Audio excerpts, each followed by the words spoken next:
we get on Showtime. Yeah. Well, Caesars up at Lake Tahoe bought the show. Mm-hmm. They said, we want the same show. Bring it up here, and we'll do the weekend, or Thursday, Friday, Saturday at the big theater. So we go up there, and Bill Rafferty, he was one of the hosts on Real People back in the 70s. Anyway, he was a local Bay Area guy, great guy. He hosted the show and put show business in it. I mean, it was a show. Yeah. It was so cool. And Had the pizzazz. Yeah, it had all the zing. It had our names on the door, and we were somebody. Well, Bill Cosby shows up. Shit. He's at Harris. We're at Caesars. And were there sleeping women in the room, or? Calm down. Calm down. I'm going to get to this. Oh, okay, great. I'm going to get to this. So I went on first, and I came off stage, and I go, John Fox was one of the comics that was in the finals, and Barry Sobel, and Bob Duback, and the guy with the puppet. And the guy with the puppet. I'm going to keep saying that, too. So I look out and I go, man, that's Cosby thing. And I go, I got to go talk to him, man. So as I'm walking to the thing, they have the booths, that are kind of like half moons, Yeah. And so he's sitting in the back, and we got a pretty good crowd, but he's in the back by himself, and in one of those half moon booths. And as I'm walking back there, I'm thinking, what can I say to Bill Cosby, and how do you introduce yourself? Yeah. Sure, yeah. And I thought, I just saw him at the Sugar Ray Leonard fight on TV. He was smoking a big cigar. He's sitting there ringside. Had a big thing of And Jello. so I just come up to the booth, and I look at him. I give him one of those Jello pudding faces, and I go, Sugar Ray, and he goes, Sugar Ray, and it just boom, it was great. So he sit down because he just saw me. And he was one of your guys coming in, like growing up, right, as a wasn't he? kid, yeah, we all had Cosby records, Sure. Chicken Heart and fucking 100 miles an hour, Yeah. and go karts. There's a million bits, Yeah. and they were all hysterical because he could paint a picture with these words that Wonderfully, just, and I would take my the money I'm supposed to put in the church thing. God, don't strike me down. Yeah. And I'd save that money. And right here, this store was Blanchard's, and they had a record collection. And I'd buy. Oh, no shit. I'd buy records. Where we're recording right now. Right behind me was where the rack was. And I worked there when I was in high school as a soda jerk in the back. Shit. But anyway, Wow. Yeah, I never really put that together. That's blowing my mind. It all comes back around on the First Laugh podcast. It all comes back around. That's but anyway, wild. so we'd listen to the Cosby record. So I sit with him. He's like, so he goes, got any he goes, when's your next show? I go, well, we got another one tomorrow night. So he goes, I got an early show tomorrow. He says, I want you all to be my guest and come over and see my show, before you do your show. And get there early. Get there before the show time, and they'll bring you back, and we'll chat. And I'm like, fuck yeah, that's wild. So I leave the booth and go back and tell the other comics, except for the guy with the puppet. Yeah, fuck that guy. Fuck that guy. Fuck you, Jeff Dunham.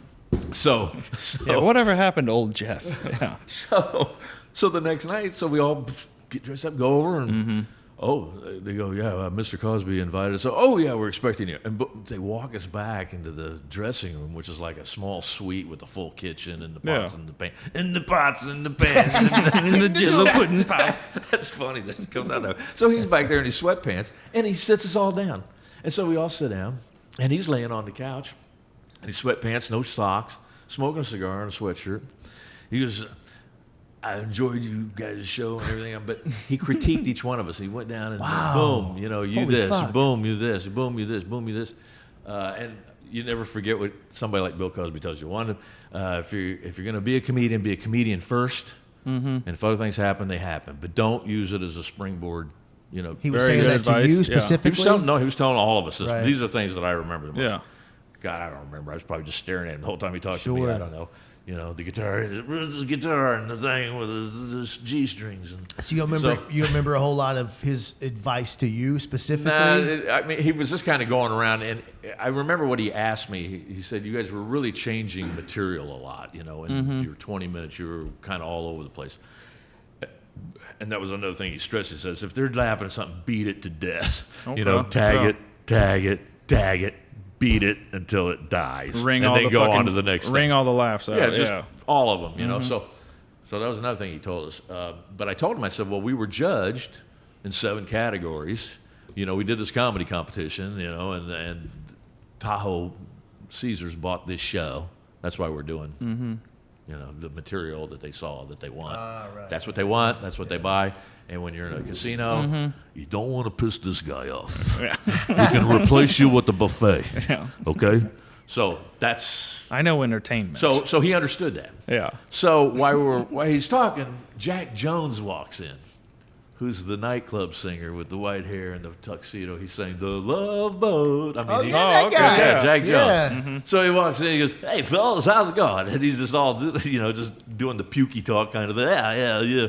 And hey, okay, enjoy yourselves, have a good time. And he leaves the room because he's going to open the show singing with an orchestra ahead of Cosby. So he goes out the room, and Cosby takes a big drag off his cigar. And he goes, "What an asshole." And that was fucking great. That's amazing. So now, he goes, "I gotta get ready." So going out. So they sit us right in the front row, in the half moon thing, right there in the front. And I wild. remember when we were sitting down, Jack Jones, full orchestra. They're into the whole James Taylor, Carole King medley. I've seen fire. I've seen rain. I've seen Sunday days I thought would never end. And, full string, blah, blah, blah, blah, and he's singing and pouring his heart out. And he finishes, and everybody applauds, and the curtain's down. And they go, "Ladies and gentlemen, Bill Cosby." And you see this hand hitting the curtain. You just see the he's trying to find his way out of the curtain. Yeah. Yeah. And he makes a whole deal out of this. He goes this way. He went past it. Nice. Now Yeah. he's working his way back. I mean, it's a great. Is it getting laughs fucking already? Oh, fuck. So Of he's course. immediately Just getting fucking, laughs before everybody's saying, already. So he finally Eating that just time lifts up. it Yeah. up, pulls a chair out, and sits down. And this is just before the Cosby Show was a big deal. Oh, wow. So okay. all his material was based. He taped a special with this material that was on HBO like the next year, and then that got him the show. Okay. Yeah. So that just perspective on where we're at on this. So he comes out and he sets the chair down and he goes, he's got a great big flower and he goes, "Jack Jones," and everybody applauds like that. So he walks around the other side of his chair and he goes, "Jack Jones," and everybody applauds again, and then he walks around the other side of the stage and he goes, "Jack Jones," and he says Jack Jones 20 fucking times, and it gets funnier and funnier and funnier till the whole crowd knows exactly what he said to us. What an asshole! Without you know what I mean. So he's playing to us. He's amazing. doing this whole fucking thing, just so I mean, we're fucking dying. Yeah. And he practiced everything he preached, and he beat jokes to death, and he just tagged them on and on and on, and he was fucking brilliant. And we all went out of there going, "Gee, did we get schooled tonight or what?" Yeah. That's one of those moments in your life, your comedy life, where you kind of go, "All right," and no, none of us passed out in the room, got drugged up or anything.